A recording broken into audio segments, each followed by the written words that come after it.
Zero to hero அப்படின்னு ஒரு முக்கியமான நபரை பற்றி பேச போகிறோம். ஃபுட்பால் சாம்பியன் கிறிஸ்டியானோ ரொனால்டோ அவரை பற்றி தான் பேச போகிறோம். இவருடைய வாழ்க்கை ரொம்ப ஒரு விசித்திரமான ஒன்றுன்னு சொல்லலாம். வறுமையில் தொடங்கி இன்று உலகமே வியக்கும் உச்சத்திற்கு போயிருக்கார் அப்படின்னு சொல்லலாம். ரொனால்டோ 1985 பிப்ரவரி 5 போர்ச்சுகலில் ஒரு சாதாரண குடும்பத்தில் பிறந்திருக்கார். அவர் தந்தை ஒரு தோட்டக்காரர், தாயார் ஒரு சமையல்காரர். சிறு வயதில் மிக குறுகிய அறையில் தான் தனது சகோதரர்களுடன் வளர்ந்து வந்தார் அப்படின்னு சொல்லலாம்.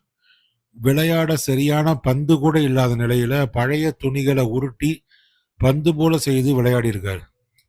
அவருக்கு 15வது வயசுல இதயம் மிக வேகமா துடிக்கும் நிலை ஏற்பட்டது. அந்த பிரச்சனையை கண்டுபிடிச்சு அதுக்காக தீர்வுக்கு முயன்றாங்க. அவங்க கால்பந்து விளையாடுவதே கேள்விக்குறியான நிலைமையா ஆச்சு அப்படின்னு சொல்லலாம். அப்ப இதய அறுவை சிகிச்சை நடந்திருக்கு.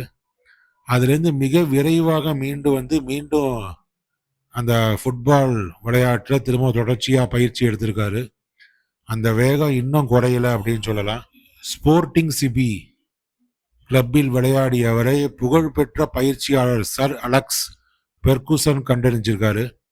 2003 மான்செஸ்டர் யுனைடெட் அணியில் சேர்ந்த ரொனால்டோ அங்குதான் உலகத்தரம் வாய்ந்த வீரராக மாறியிருக்காரு. 2008 தனது முதல் பேலூன் டிஆர் விருதை வென்றிருக்கார் அப்படின்னு சொல்லலாம். அப்போது உலக சாதனையா கருதப்பட்ட 80 மில்லியன் பவுண்டு தொகைக்கு ரியல் மாட்ரிட் அணியில் சேர்ந்தார். அங்கு 438 போட்டிகளில் விளையாடி 450 கோல்கள் அடித்து சாதனை படைச்சிருக்காரு. தொடர்ச்சியா 3 முறை உட்பட மொத்தம் 4 முறை சாம்பியன்ஸ் லீக் கோப்பையை வென்றிருக்கார் அப்படின்னு சொல்லலாம்.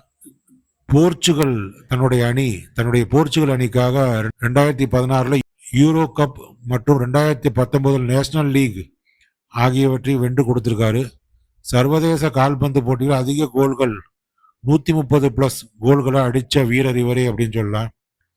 திறமை மட்டும் போதாது, கடின உழைப்பு இல்லை என்றால் திறமைக்கு மதிப்பில்லை.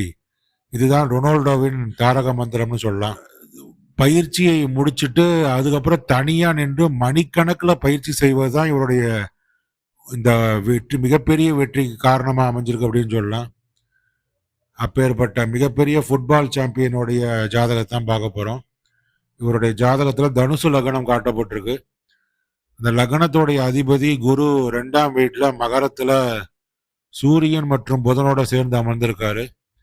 4ஆம் வீடு மீனத்தில் சுக்கிரன் மற்றும் செவ்வாய் இணைஞ்சு அமர்ந்திருக்காங்க. 5ஆம் வீட்டில் பூர்வ புண்ணிய ஸ்தானத்தில் ராகு அமர்ந்திருக்காரு. 8ஆம் வீட்டில் சந்திரன் அமர்ந்திருக்காரு. கடகத்திலேயே சந்திரன் அமர்ந்திருக்காரு. மிகச்சிறப்புன்னு சொல்லலாம். அதே மாதிரி ஜாதகத்தில் 10ஆம் வீட்டில் கேது, துலாத்தில் கேது அமர்ந்திருக்காரு. 12ஆம் வீடு விருச்சிகத்தில் சனீஸ்வரன் அமர்ந்திருக்காரு. இப்போ இந்த ஜாதகத்தில் கட்டங்களுடைய பலன்கள் என்னன்னு சொல்லி பார்ப்போம்.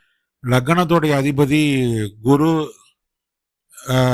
அதனால இந்த தனுசு லக்னம்னு சொன்னாலே அபாரமான துணிச்சலையும் விடாமுயற்சியும் எதையும் வெல்லும் தன்னம்பிக்கையும் தரும் அப்படின்னு சொல்லலாம். 2ஆம் வீட்டில் புதன் குரு சூரியன் சேர்ந்து அமர்ந்திருக்காங்க. புத ஆதித்ய யோகம் உருவாயிருக்கு. அந்த இடத்துல குரு நீச்சம் பெற்றிருக்கார் அப்படின்னு சொல்றது சூரியன் மற்றும் புதனுடன் இணைஞ்சிருப்பதனால அது ஒரு ராஜயோகத்தை கொடுத்துருக்கு அப்படின்னு சொல்லலாம். பெரும் செல்வத்தையும் உலக புகழையும் தரும் அமைப்பா இது இருக்கு அப்படின்னு சொல்லலாம். 4ஆம் இடம் மீனத்துல சுக்கிரனும் செவ்வாயும் இணைஞ்சு அமர்ந்திருக்காங்க. சுக்கிரன் இந்த இடத்துல உச்சம் பெற்று அமர்ந்திருக்காரு.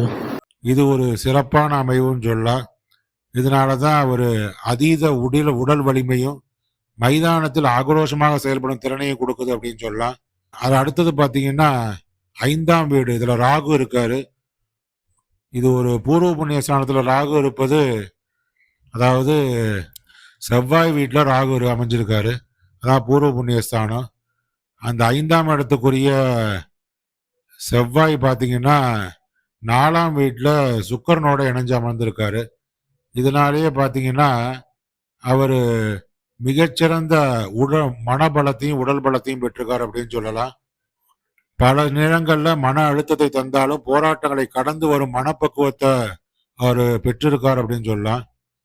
அடுத்ததாக பார்த்தீங்கன்னா ஜாதகத்தில் 8ஆம் இடத்துல சந்திரன், அதாவது கடகத்திலேயே சந்திரன் அமர்ந்திருக்காரு. கடகத்துல சந்திரன் ஆட்சி பெற்று அமர்ந்திருக்காரு.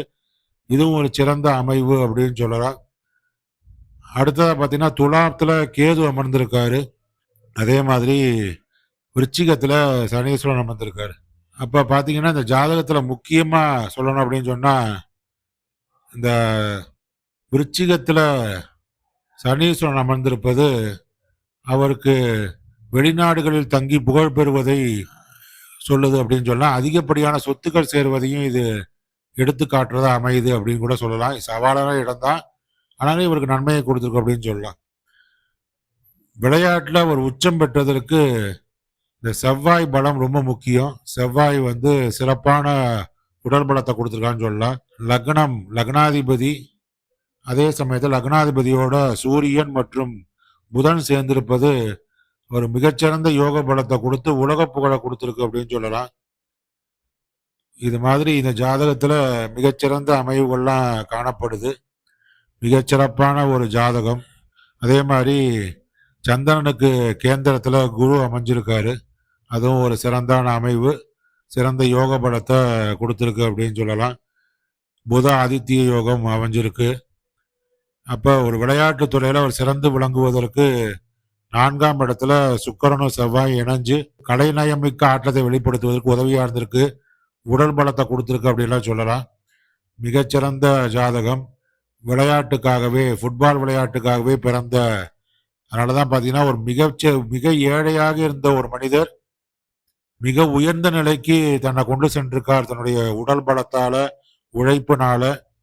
தொடர்ச்சியா விளையாடிக்கிட்டே இருக்கக்கூடிய மனிதர். பயிற்சி நேரத்துல மட்டும்தான் விளையாடுறதும் கிடையாது. தொடர்ச்சியா விளையாடிக்கிட்டே இருப்பார். காரணம்னா அந்த விளையாட்டுல இருக்கக்கூடிய ஆர்வம். அதனாலதான் அவர் பாத்தீங்கன்னா இந்த உலக புகழ் அடைஞ்சிட்டார் அப்படின்னு சொல்லலாம். இதுல ஜாதக அமைவே ஒரு காரணம்னு சொல்லலாம். இது போன்ற சிறந்த பதிவுகளுக்கு அன்னை அபிராமி அஸ்ட்ராலஜி சேனலை சப்ஸ்கிரைப் பண்ணுங்க. நன்றி, வணக்கம்.